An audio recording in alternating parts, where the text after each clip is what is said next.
Jadi, hari ini kita membahas materi baru, masih di penerapan dari turunan fungsi trigonometri ya. Bisa dibaca di situ. Pada kesempatan ini kita akan bahas tentang titik stasioner, fungsi naik dan fungsi turun pada fungsi trigonometri. Kalau kemarin waktu di kelas 11 kalian sudah mempelajari itu titik stasioner, fungsi naik, fungsi turun, tetapi di fungsi aljabar. Sekarang kita belajar khusus untuk fungsi trigonometri. Jadi harusnya sudah tidak terlalu asing lagi buat kalian ya.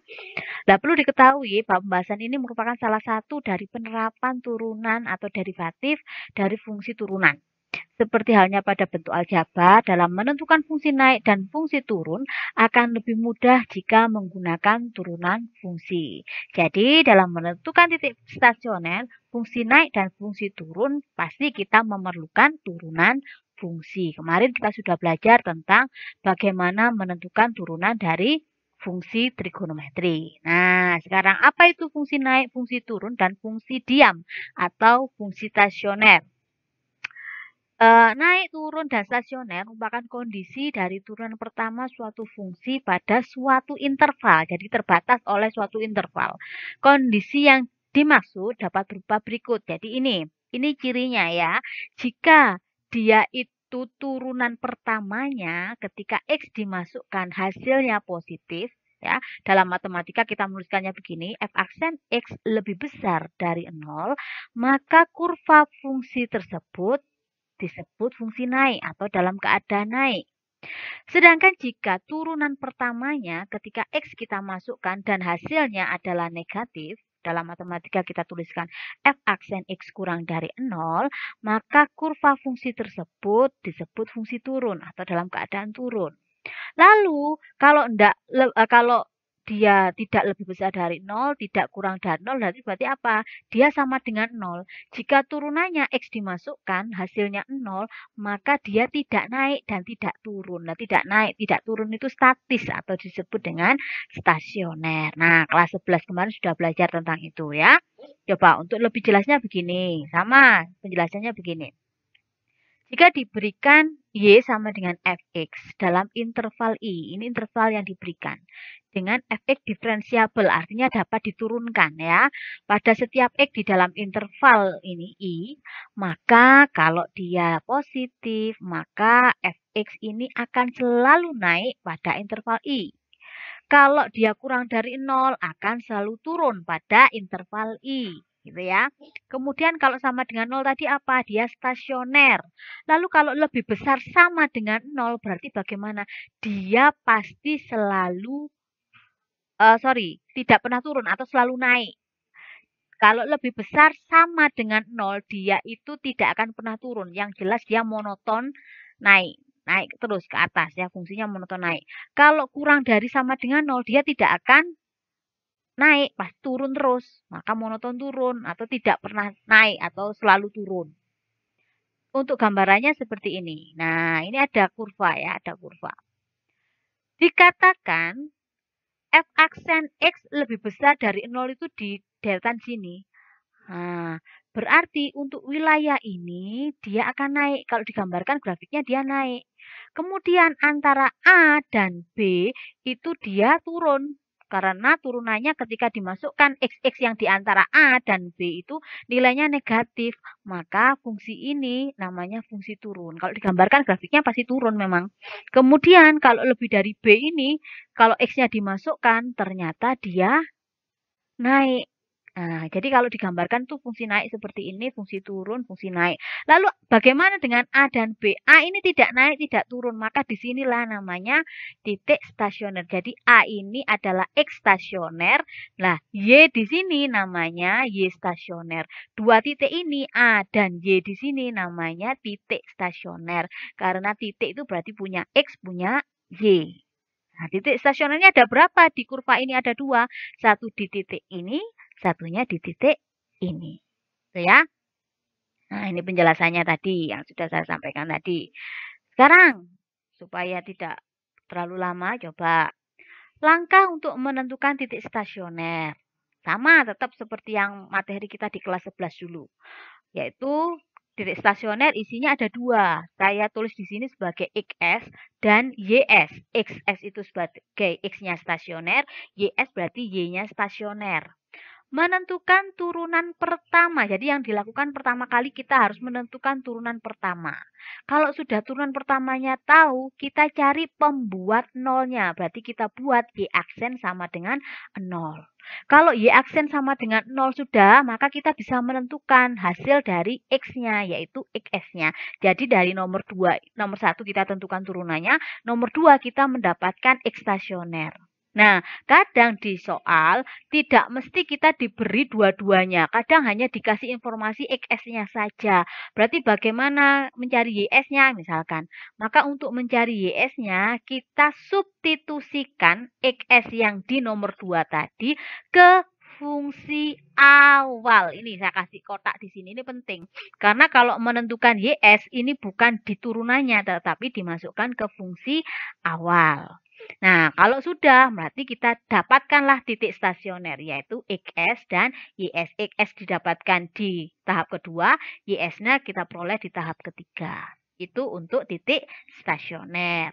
Kemudian kalau interval fungsi naik turunnya bagaimana? Nah, ada perbedaan. Jadi kalau di fungsi naik tadi, sama ya, kita turunkan pertama kita cari turunan pertamanya dulu. Kita cari pembuat nolnya dulu untuk menentukan XS.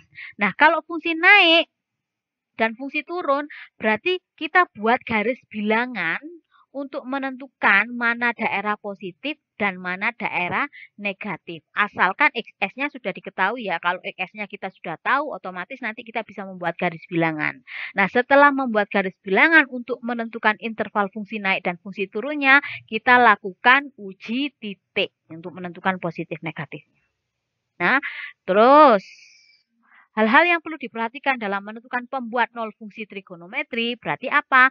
Paham dan bisa menyelesaikan persamaan trigonometri. Ini materi kelas berapa? Di pelajaran matematika apa kira-kira?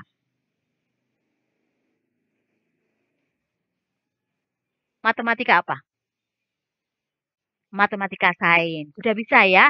Jadi tentang bagaimana menyelesaikan persamaan trigonometri. Dan ingat ini juga, kalau kita punya sin X sama dengan sin alfa, maka mencari nilai X-nya bagaimana? X sama dengan alfa ditambah K kali 360 derajat. Karena periodenya adalah berulang setiap 360 derajat. Maka X sama dengan, ini yang pertama, X1-nya yang pertama ini, X keduanya 180 derajat dikurangi alfa ditambah K kali 360 derajat. Itu untuk sinus. Kalau kosinus bagaimana? Sama. X sama dengan alfa tambah K kali 360. Tapi yang kedua adalah negatif alfa plus K kali 360. Gitu ya. Karena cos itu positif di kuadran 1 dan kuadran 4. Ini ada di kuadran 4 negatif alfa itu. Kemudian kalau tangan X itu bedanya dengan sin dan cos periodenya. Karena tangan berulang setiap periode 180 derajat.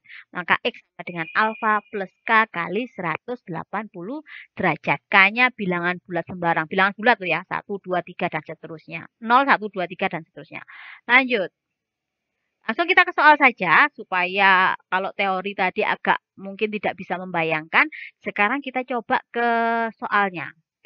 Tentukan titik stasioner interval fungsi naik dan fungsi turun pada fungsi trigonometri Y sama dengan sin X plus cos X untuk, nah ini intervalnya, 0 kurang dari sama dengan X, X kurang dari sama dengan 360 derajat. Oke, saya ingin kita sama-sama belajar.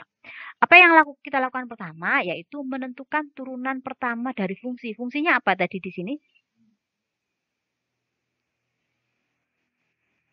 Iya, berarti kita tulis dulu ya, sebentar. Y sama dengan sinus X plus cos X, gitu. Kemudian, berarti turunannya apa? Ini kan U ditambah V, berarti U aksen ditambah V aksen.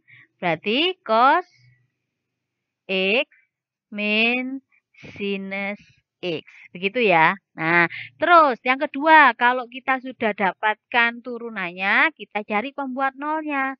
Berarti apa pembuat nolnya? Berarti kita tentukan, kita buat F aksen X-nya atau Y aksennya bernilai berapa? 0. Berarti kosinus X dikurangi sin X sama dengan 0. Benar ya? Ha-ha. Terus berarti kosinus X sama dengan sin X. Paling enak bagaimana? Bagi saja lah. Ini kan ada cos, ada sin. Paling enak kita jadikan satu. Bagi apa ya ini enaknya? Bagi aja dengan cos X. Cos X dibagi cos X apa? Cos X bagi cos X 1. Sin dibagi X apa ya? Apa? Tangen. Sehingga diperolehlah tangen X nilainya sama dengan 1. Begitu ya. Oke, lanjut ya. Ingat, tangen X itu sama dengan tangen alfa. Maka X nilainya adalah alfa ditambah K kali 180 derajat tadi. Tadi yang sudah disampaikan Budian ya. Berarti kalau begitu, coba Anda lihat. Berarti tangen X ini sama dengan tangen berapa yang hasilnya 1? Tangen berapa menghasilkan 1? Dibuka. Yang tangen berapa? 45 derajat. Kalau 45 derajat berarti ini kan bisa kita anggap sebagai apa? Alfa kan? Tangen X sama dengan tangen alfa. Berarti kalau begitu X sama dengan apa tadi? Alfa plus K kali 180 kan begini ya? Berarti X sama dengan, oke. Berarti X-nya berapa saja ya? Berarti K ini mulai dari berapa sih? K sama dengan 0, 1, 2, dan seterusnya ya. Oke, berarti berapa saja? Kalau K-nya 0, berarti nilainya berapa? Oke, kalau K-nya 1, berarti nilainya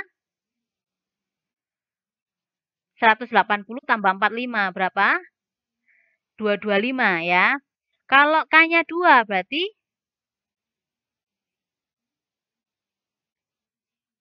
360 tambah 45 kan berapa berarti?